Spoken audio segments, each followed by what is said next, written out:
अस्सलाम वालेकुम नाज़रीन, उर्दू टीवी चैनल में खुशामदीद। ड्रामास प्रोमो के साथ हम हाजिर हैं। व्यूअर्स, ड्रामा सीरियल कैद के आज के एपिसोड में आपने देखा आशिर बार बार सबूर से कांटेक्ट करने की कोशिश कर रहा है, पर वो किसी भी तरह कॉल अटेंड नहीं करती। एक तरफ सबूर का कॉल अटेंड ना करना, तो दूसरी जानिब आशिर की बेचैनी दिन ब दिन बढ़ती चली जा रही है। वो आखिर रिहाम के पास जाकर कहता है कि मुझे हकीकत जाननी है। तो जवाब में रिहाम कहती है, मैं आपको अपने हिस्से की हकीकत बता चुकी हूँ कि अदन और मेरे बीच कुछ भी नहीं था। आशिर कहता है, मैं अदन की नहीं अपनी बात कर रहा हूँ, तुमने मेरे रिश्ते से इनकार क्यों किया? तो रिहाम ने उसे अपनी मजबूरी बताई। इन दोनों की ये तमाम बातें फरा बाहर खड़ी सुन रही है। वो अपने माँ बाप के सामने जाते ही हंगामा करती है और उन्हें सब कुछ बता देती है कि मैं ये सब अपनी आंखों से देख कर आ रही हूँ। लेकिन इसके बाद ये चुप नहीं रहने वाले। फरा के वालिद खेलने वाले हैं अब एक बहुत बड़ा खेल।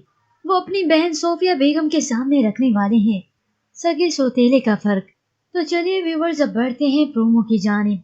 ड्रामा सीरियल कैद एपिसोड 20 में आप देखेंगे फरा की वालदा रिहाम को ताना देते हुए कहती हैं, भूल तो तुम बहुत कुछ रही हो, इसीलिए तो अपनी हैसियत से बढ़कर ख्वाब देख रही हो, मगर याद रखना, ख्वाबों में नजर आने वाली फूलों की सेज हकीकत में कांटों की सेज होती है। तो दूसरी जानिब फरा आशिर से कहती है, हम दोनों साथ बैठे हुए भी अजनबियों की तरह खामोश बैठे हैं। आशिर खामोश है तो फरा मजीद कहती है, ऐसा तो नहीं कि आप किसी और से प्यार करते हैं। हुक्कों के दबाव में आकर आप मुझसे ये जबरदस्ती रिश्ता जोड़ रहे हैं।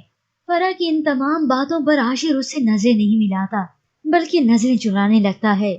घर जाते ही फरा फिर से रिहाम पर गुस्सा निकालती है, सुन रही हो तो इतनी मुतमईन क्यों हो?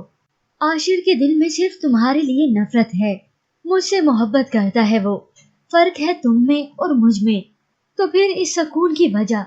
रिहाम उसे जवाब में कहती है, वजह वही है जो तुम्हें बेचैन करती है कि तुम में और मुझ में फर्क है। व्यूअर्स, आज की इस एपिसोड में ये ड्रामा सीरियल एक नया रुख ले चुका है। आशिर के सामने हकीकत आई ही नहीं थी कि ये ड्रामा अब एक और रुख ले चुका है कि फरा के वालिद अब खिलाफ करने वाले हैं अपनी बहन को आशिर के खिलाफ। कि रिहाम अदन का बदला नहीं, बल्कि आशिर की खोई हुई मोहब्बत है, जिसे वो अदन के बदले के बहाने ब्याह कर घर ले आया है। पर व्यूअर्स, आपको क्या लगता है, क्या सोफिया बेगम अब मानने वाली है उनकी ये बातें? हमें अपनी कीमती राय जरूर दीजिएगा। मजीद ड्रामास प्रोमो के लिए आप देखते रहिए उर्दू टीवी।